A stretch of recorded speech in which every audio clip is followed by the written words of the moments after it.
Miller ಇನ್ನು ಮುಂದೆ ಸುಮ್ಮನೆ ಕೂರುದಿಲ್ಲ ಅಂತ ನನಗೆ ಅನಿಸ್ತಾ ಉಂಟು. ನಮಸ್ಕಾರ ಎಲ್ಲರಿಗೆ, ಜನಾರ್ದನ್ ಸರ್ ಮಾತಾಡ್ತಾ ಇರೋದು. ಕುಶಲವೇ, ಕ್ಷೇಮವೇ, ಸೌಖ್ಯವೇ? Welcome back to Ganesh Karanth cricket talks YouTube channel. ಇವತ್ತಿನ ಎರಡನೇ preview 7:30 match CSK versus DC ಚೆನ್ನೈಯಲ್ಲಿ ಆಗ್ತಾ ಇದೆ. ಅದರ ಪ್ರಿವ್ಯೂ ವಿಡಿಯೋ ಇದು.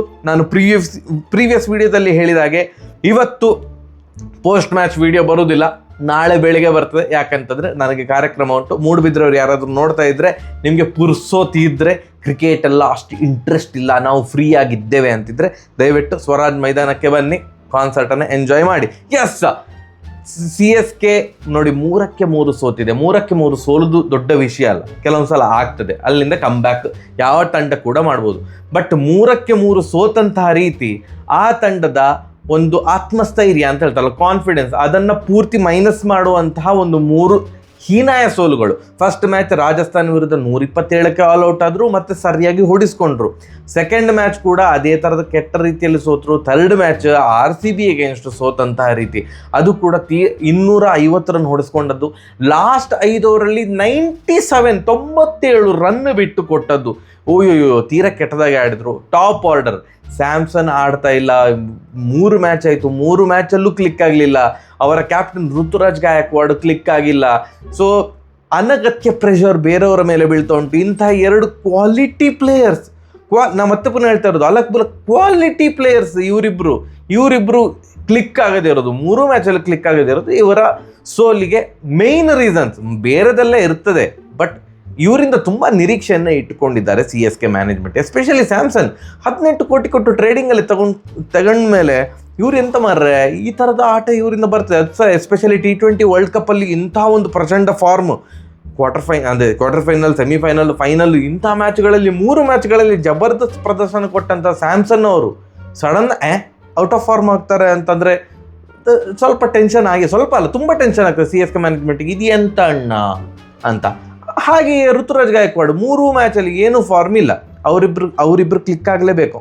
ಮತ್ತು ಬ್ರೇವಿಸ್ ಎಂತ ಬರ್ತಾರಾ ಇಲ್ವಾ, ಅವ್ರಿಗೆ ಎಂತ ಇಂಜುರಿ, ಇನ್ನೂ ರಿಕವರ್ ಆಗಲಿಲ್ವ. ಹಾಗೆಯೇ ಧೋನಿ ಅವರು ಏನು ಫಸ್ಟ್ 2 ವಾರ ಇರುವುದಿಲ್ಲ, ಆ 2 ವಾರ ಯಾವಾಗ ಮುಗೀತದೆ.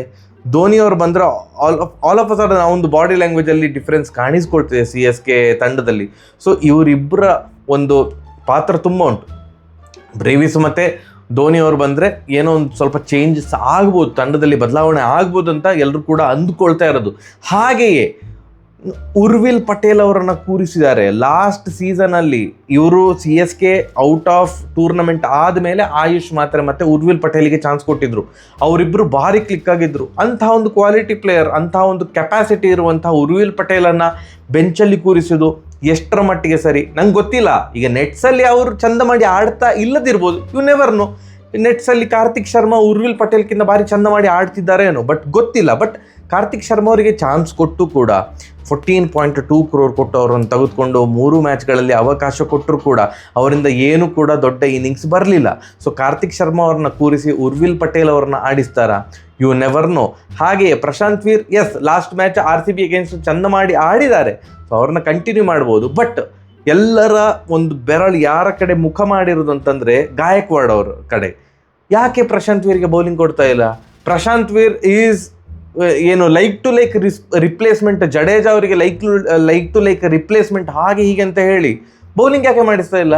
ಅವರು ಆಲ್ರೌಂಡರ್ ಅಲ್ವಾ, 1-2 ಓವರ್ ಕೊಡಿ, ಹೇಗೆ ಹಾಕ್ತಾರೆ ಅಂತ ಗೊತ್ತಾಗ್ತದೆ.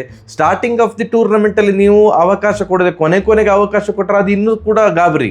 So starting of the tournament first ಹಾಫಲ್ಲಿ ಅವರಿಗೆ ಬೌಲಿಂಗ್ ಅವಕಾಶ ಕೊಡಿ, ಅವ್ರು ಹೇಗೆ ಹಾಕ್ತಾರೆ ಅಂತಂದ್ರೆ ಗೊತ್ತಾಗ್ತದೆ.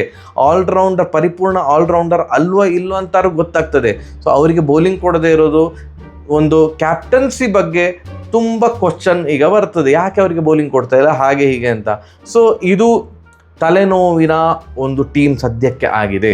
3-3 ಸೋತಿರೋದ್ರಿಂದಾಗಿ ಇವ್ರಿಗೇನು ಕೆಪಾಸಿಟಿ ಉಂಟಾ ಇಲ್ವಾ, ಅಥವಾ ಲಾಸ್ಟ್ ಟೈಮ್ ಥರ ಲಾಸ್ಟ್ ಪ್ಲೇಸಲ್ಲಿಯೇ ಇರ್ತಾರಾ ಅಂತ ಸುಮಾರು ಅನುಮಾನಗಳು ಕಾಡ್ತಾ ಉಂಟು. ಡೆಲ್ಲಿ ತಂಡದ ಬಗ್ಗೆ ಮಾತಾಡೋದಿದ್ರೆ, ಅಣ್ಣ ಸೋಲುವ ಮ್ಯಾಚನ್ನು ಗೆಲ್ಲಿಸಿ ಮತ್ತೆ ಸೋತಂತಹ ರೀತಿ ಮಿಲ್ಲರ್ ಅವರಿಗೆ ಫಾರ್ ಶೋರ್ ಒಂದು 2-3 ದಿನ ಈ ಮ್ಯಾಚ್ ವಿನ್ ಅಂದರೆ ನೆಕ್ಸ್ಟ್ ಮ್ಯಾಚ್ ಅವರಾಗಿಯೇ ವಿನ್ ಮಾಡಿಸುವ ತನಕ ಅವರಿಗೆ ನಿದ್ದೆ ಬರೋದಿಲ್ಲ. ಎಲ್ಲಾರು ಅಪ್ಪಿ ತಪ್ಪಿ ಡೆಲ್ಲಿ 2 ಪಾಯಿಂಟಿಂದ ಪ್ಲೇ ಆಫಿಗೆ ಕ್ವಾಲಿಫೈ ಆಗ್ತಾ ಇಲ್ಲ ಅಂತ ಏನಾದರೂ ಸಿನಾರಿಯೋ ಬಂದರೆ ಪಕ್ಕ ಮಾರ್ರೆ ಮಿಲ್ಲರ್ ಅವರಿಗೆ ಎಷ್ಟೊಂದು ಪಾಪ ಪ್ರಜ್ಞೆ ಕಾಡ್ತದೆ ಅಂತಂದರೆ, ಅಟ್ಲೀಸ್ಟ್ ನಾನು 2 ಬಾಲ್ಗೆ 2 ಇದ್ದಾಗ ಒಂದು ಸಿಂಗಲ್ ತೆಗೆದು ಅಟ್ಲೀಸ್ಟ್ ಮ್ಯಾಚ್ ಟೈ ಆದರೂ ಆಗ್ತಿತ್ತು. ಲಾಸ್ಟ್ ಬಾಲ್ಗೆ ಕುಲ್ದೀಪ್ ಯಾದವ್ ಅವರು ಔಟ್ ಆದ್ರು ಅಂತಲೇ ಇಟ್ಕೊಳ್ಳುವ, ಅಟ್ಲೀಸ್ಟ್ ಆಗ ಟೈ ಆಗ್ತಾ ಇತ್ತು, ಸೂಪರ್ ಓವರಿಗೆ ಹೋಗ್ತಾ ಇತ್ತು, ಏನೋ ಒಂದು ಆಗ್ತಾ ಇತ್ತು. ನನ್ನಿಂದ ಈಗ ಮ್ಯಾಚ್ ಸೋತರಲ್ಲ ಅನ್ನುವಂಥ ಪಾಪ ಪ್ರಜ್ಞೆ ಖಂಡಿತವಾಗಿ ಕೂಡ ಮಿಲ್ಲರ್ ಅವರಿಗೆ ಕಾಡ್ತಾ ಇರ್ತದೆ. 2 ಬಾಲಿಗೆ 6 ರನ್ ಬೇಕು ಅಂತ ಇದ್ದಾಗ ಒಂದು ಸಿಂಗಲ್ ಡಿನೈ ಮಾಡೋದ್ರಲ್ಲಿ ಅರ್ಥ ಉಂಟು. ಬಟ್ 2 ಬಾಲಿಗೆ 2 ಬೇಕು ಅಂತಿದ್ದ ಸಂದರ್ಭದಲ್ಲಿ ಆ ಸಿಂಗಲನ್ನು ಡಿನೈ ಮಾಡಿಕೊಂಡು ಕೊನೆಗೆ ಲಾಸ್ಟ್ ಬಾಲಲ್ಲಿ ರನ್ಔಟ್. ಕುಲ್ದೀಪ್ ಯಾದವ್ ಎಂಥ ರನ್ನರ್ ಬಿಟ್ವೀನ್ ದ ವಿಕೆಟ್ಸ್, ಪುಣ್ಯ ಮಾಡಿರ್ಬೇಕು ಮಾರ ಮಿಲ್ಲರ್. ಅಯ್ಯೋ, ಆ್ಯಂಡ್ ಬಟ್ಲರ್ ಅವ್ರು ಗ್ಲೌ ಹಾಕಿಕೊಂಡು ಅದು ರನ್ಔಟ್ ಮಾಡಿದಂಥ ರೀತಿ, ಅದು ಗೆಲ್ಲಿಗೆ ಅದು ಇಲ್ಲಿ ಬರೆದಿತ್ತು ಅಂತ ಕಾಣ್ತದೆ. ನೀನು ಇವತ್ತು ವಿನ್ ಆಗೋದಿಲ್ಲ ಅಂತ.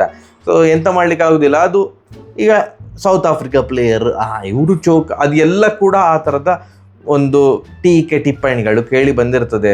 ಸೊ ಇಲ್ಲಿಂದ ಮಿಲ್ಲರ್ ಅವರು ನೆಕ್ಸ್ಟ್ ಲೆವೆಲ್ಗೆ ಗುಮ್ಮಲಿಕ್ಕೆ ಸ್ಟಾರ್ಟ್ ಮಾಡಿದ್ರು ಕೂಡ ಏನು ಕೂಡ ಆಶ್ಚರ್ಯ ಇಲ್ಲ. ಸೊ ಕ್ಲಿಯರ್ ಫೇವ್ರೇಟ್ಸ್ ಯಾರು ಈ ಮ್ಯಾಚ್ ವಿನ್ ಆಗೋದು? ಕ್ಲಿಯರ್ ಫೇವ್ರೇಟ್ಸ್ ನನಗೆ ಡೆಲ್ಲಿ ಅಂತಲೇ ಕಾಣ್ತಾ ಇದೆ. Amazing team. ರಾಹುಲ್ ಅವರು ಕೂಡ ಭಯಂಕರ ಒಳ್ಳೆ ಫಾರ್ಮಿಗೆ ಬಂದರು. ನಿಸ್ಸಂಕ ಸೂಪರ್ ಆಗಿ ಆಡ್ಲಿಕ್ಕೆ ಸ್ಟಾರ್ಟ್ ಮಾಡಿದ್ದಾರೆ.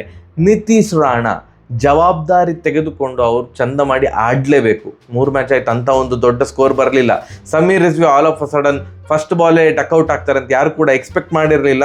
ಸೂಪರ್ ಬಾಲ್ ರಾಶಿದ್ ಖಾನ್ ಅವರ ಗೂಗ್ಲಿ ಬಾಲು, ಅವರು ಬೋಲ್ಡ್ ಆದರು. But solid team. ನನಗೇನು ಡೌಟ್ ಏನೂ ಇಲ್ಲ ಈ ತಂಡದ ಮೇಲೆ ಒಂದು ಅನುಮಾನ ಆಗಲಿ ಅಥವಾ ಇದೊಂದು ಟೀಮಾ ಆ ಥರ ಏನು ಅನ್ನಿಸ್ತಾ ಇಲ್ಲ. ಇವತ್ತು ಕ್ಲಿಯರ್ ಫೇವ್ರೇಟ್ಸ್ ಈ ಮ್ಯಾಚಲ್ಲಿ CSK ವರ್ಸಸ್ ಡೆಲ್ಲಿ ಮ್ಯಾಚಲ್ಲಿ ಕ್ಲಿಯರ್ ಫೇವ್ರೇಟ್ಸ್ ಯಾರು ಅಂತಂದರೆ ಡೆಲ್ಲಿ. ಬಟ್ ಹೇಳಲಿಕ್ಕಾಗೋದಿಲ್ಲ, 3ಕ್ಕೆ 3 ಸೋತಿರುವಂತಹ CSK ಅದು ಎಂತ ಹೇಳೋದು, ಗಾಯಗೊಂಡಿರುವ ಸಿಂಹನ ಹುಲಿಯ ಎಂತ ಬೇಕಾದ್ರೆ ಅಂದ್ಕೊಳ್ಳುವ.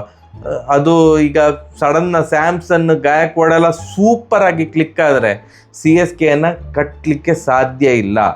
ಬ್ಯಾಟಿಂಗಲ್ಲಿ ಇವರೇನಾದರೂ ಚಚ್ಚಲಿಕ್ಕೆ ಸ್ಟಾರ್ಟ್ ಮಾಡಿದರೆ ಒಳ್ಳೆ ಡೆಪ್ತ್ ಉಂಟು. ಟ್ಯಾಲೆಂಟ್ ವೈಸ್ ಏನೂ ಡೌಟ್ ಇಲ್ಲ, CSK ಬ್ಯಾಟಿಂಗ್ ಟ್ಯಾಲೆಂಟ್ ಬಗ್ಗೆ ಅನುಮಾನ ಇಲ್ಲ. But click ಆಗಬೇಕಣ್ಣ.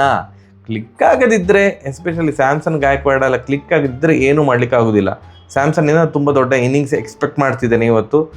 So against the ads, ನನ್ನ ಪ್ರೀವಿಯಸ್ ವಿಡಿಯೋದಲ್ಲಿ ಹೇಳಿದ ಹಾಗೆ ಅಗೇನ್ಸ್ಟ್ ದಿ ಆಡ್ಸ್ ಇವರೇನಾದರೂ ಈಗ ವಿನ್ ಆದರೆ ಮಜ್ಜಾ ಇರ್ತದೆ. ಆಗ ಡೆಲ್ಲಿ ಚಚ್ಕೊಳ್ತಾರೆ, ಅಯ್ಯಯ್ಯೋ 2-2 ವಿನ್ ಆದಮೇಲೆ 2-2 ಸೋತೇವಲ್ಲ ಮಾರ್ರೆ ಅಂತ. ಎಸ್, ನಿಮ್ಗೇನು ಅನಿಸ್ತದೆ ಇವತ್ತು ಯಾರು ವಿನ್ ಆಗ್ಬೋದು ಅಂತ ಕಮೆಂಟ್ ಸೆಕ್ಷನಲ್ಲಿ ತಿಳಿಸಿ. ನಾಳೆ ಸಿಗುವ, ಆಯಿತಾ? ಇವತ್ತು ವಿಡಿಯೋ ಬರೋದಿಲ್ಲ, ನಾಳೆ ಸಿಗುವ. ನಮಸ್ಕಾರ.